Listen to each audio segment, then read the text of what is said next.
noise pollution can be rather difficult to live with, whether it's noisy neighbours or heavy traffic.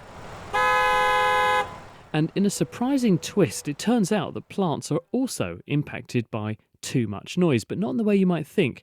Jenny Phillips has been studying the seedlings of native trees around gas wells in New Mexico. She's found that noise pollution drives away the animals that the plants rely on to spread their seeds, as she explains to Katie Haylor.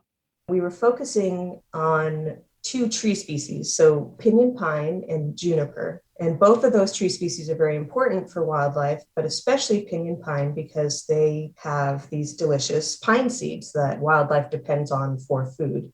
My collaborator, Clinton Francis, initially noticed that pinyon jays and scrub jays are less abundant in these areas that have noise. And he was wondering, because these birds are so important for dispersing the pinyon seed, would that affect where these trees occur? So he did an initial seedling count back in 2007, and we came back to those same exact sites in 2019. We take live noise readings at the plots, but then we also have the overall kind of treatment plots. So we can divide it into noise versus control versus previously noisy, so plots that used to be noisy and now are quiet, and then plots that used to be quiet and now are noisy.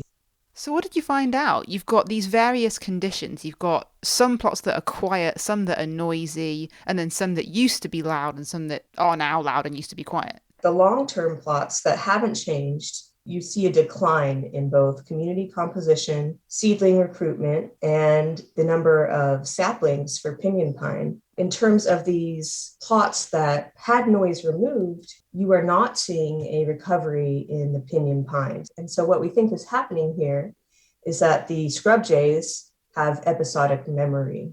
So they're smart birds. If they ever encountered noise there a year or 2 years ago, they might possibly be remembering that they had a bad experience there, or that wasn't a good place to store their seeds.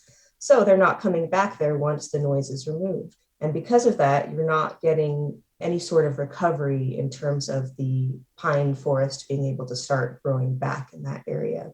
Is it just these jays that are doing this, or do you need to think about other animals as well? Almost all the animals out there eat pinyon pine. The reason the jays are important is because they eat it, but they also cache it. So they actually plant it in the ground and hopefully come back for it later, but they forget a lot. So those forgotten ones that become the next generation of the forest.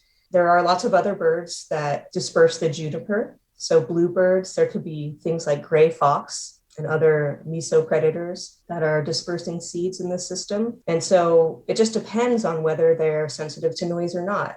Overall, what does this tell you about the impact of noise on plant life? Birds and all these other animals, insects like pollinators, can be disrupted by noise that we might not think have much of an impact, or maybe, it only affects this one species. But this is really the first time you're seeing a full cascade down to the vegetation. And so when we think about conservation or mitigation of any sort of construction activity, we need to really consider all the different steps and interactions between community members.